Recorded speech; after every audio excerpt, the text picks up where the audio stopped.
Cuando la vida te pone a prueba, no te está rompiendo, te está entrenando. Cada crisis es una sala de gimnasio para el carácter.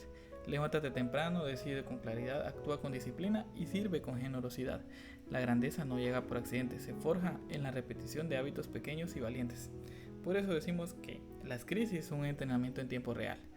Las experiencias dolorosas suelen interpretarse como errores del destino o castigos divinos. Esa interpretación empobrece la experiencia humana, porque la convierte en algo que debe evitarse a toda costa o en algo que humilla. Las crisis son entrenamientos en tiempo real. En la adversidad se pone a prueba nuestras creencias, se depuran nuestras prioridades y se revelan nuestras verdaderas capacidades. La cárcel puede enseñar paciencia y perspectiva. La enfermedad, la fragilidad y la gratitud. La deuda, la responsabilidad y la creatividad. La soledad, la autonomía y la profundidad interior. Nelson Mandela es el ejemplo más claro. 27 años de prisión no solo fueron un castigo, sino el crisol que forjó la templanza necesaria para liderar una transición histórica sin ceder al rencor. No romantizo el sufrimiento ni niego su dureza, porque reconocer su potencial formativo y usarlo como escuela para crecer con sentido y propósito. Lo importante es el camino de mentalidad, de víctima a aprendiz. Dejemos de preguntarnos por qué a mí y empecemos a preguntarnos qué puedo aprender. Más ejemplos. Helen Keller quedó sorda y ciega siendo una niña. Gracias a la enseñanza de su maestra y a su propia tenacidad se convirtió en escritora y activista, demostrando que las limitaciones físicas pueden abrir caminos de empatía y liderazgo social. Y no crean que fue fácil, su maestra le deletreaba palabras en su palma, a esto se le conoce como alfabeto manual. Luego aprendió el uso del braille y luego aprendió a usar una máquina de escribir que estaba adaptada de forma braille. Más tarde utilizó máquinas de escribir convencionales con las que logró escribir libros y ensayos. Frida Kahlo, desde el polio en la infancia y espina bífida que afectaron su pierna, hasta un devastador accidente en autobús en 1925 que le fracturó la columna, pelvis y costillas, dejándola con un dolor crónico y más de 30 cirugías. Fue amputada de su pierna en sus últimos años, falleciendo en 1954 por una embolia pulmonar, aunque sus problemas de salud la acompañaron toda su vida, convirtiendo su cuerpo sufriente en arte icónico. El dolor físico crónico y las pérdidas personales alimentaron una obra artística intensa que convirtió el sufrimiento en el lenguaje visual y en forma de resistencia cultural. Cuando estemos pensando en una crisis, preguntémonos: ¿qué habilidades concretas me está pidiendo esta crisis? ¿Qué valores están poniendo a prueba? Debemos tener en cuenta que se puede entender como oportunidades psicológicas para desarrollar resiliencia y crecimiento postraumático. No minimizan el dolor, pero explican cómo el sufrimiento puede reorganizar sentidos, valores y conducta. La resiliencia implica procesos cognitivos y emocionales que permiten mantener o recuperar funcionamiento tras la adversidad.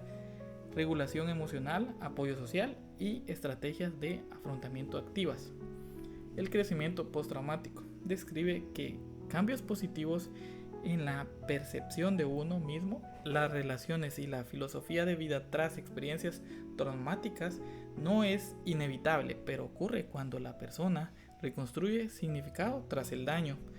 Te dejo un pequeño ritual para empezar a convertir las crisis en entrenamiento. A esto le vamos a llamar microservicio. Cada día haz algo pequeño por otra persona para desplazar el foco del dolor hacia el propósito. Todo ocurre para un momento especial. Empecemos con una pequeña oración. Señor, dame paciencia para aprender en la espera, discernimiento para ver la puerta cuando se abra y valentía para actuar en el momento que tú dispongas. Amén.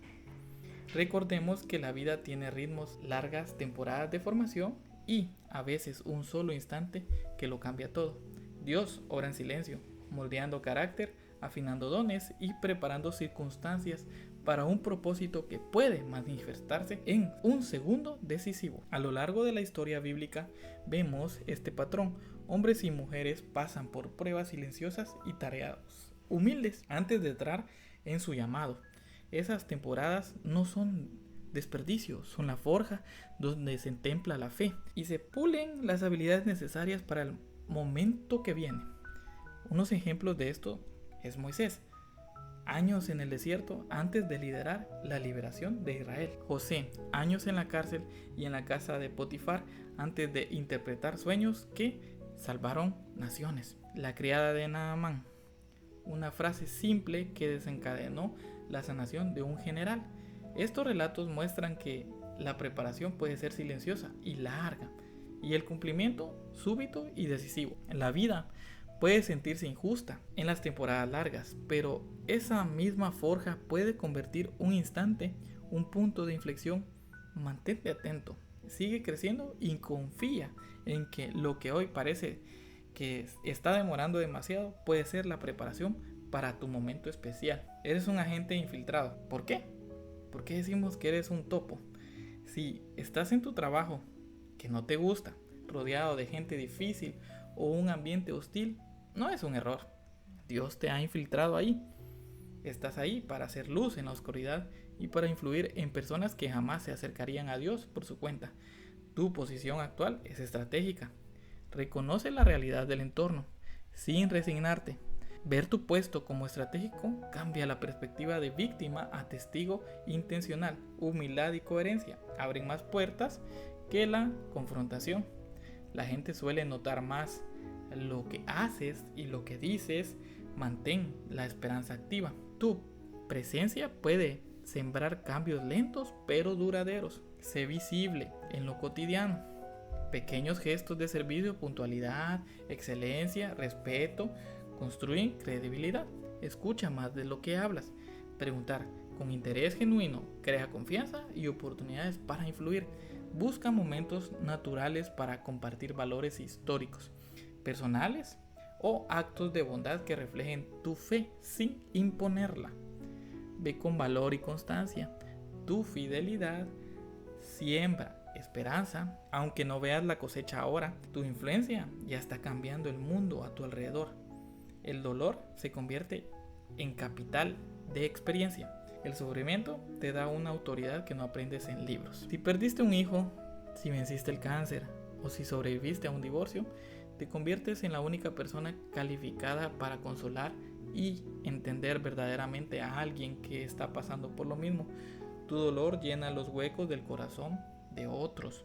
El sufrimiento vivido de una sensibilidad y credibilidad emocional que los libros no enseñan.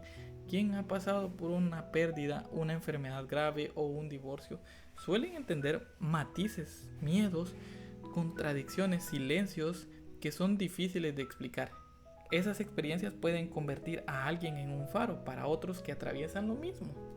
Tienes que tomar en cuenta, no es exclusivo. Tener experiencia propia no invalida otras formas de apoyo, ni convierte a nadie en una voz válida. El dolor no uniforma. Cada duelo o recuperación es distinto. Lo que ayudó a uno puede que no sirva para otro. No sustituye a la formación. Empatía y experiencia son poderosas ambas, pero en situaciones complejas el acompañamiento profesional sigue siendo necesario.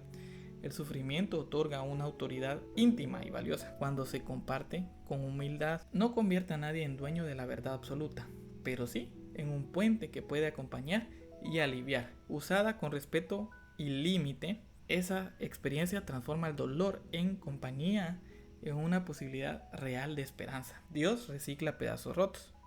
No importa cuán destrozados esté tu vida, Dios no desperdicia nada.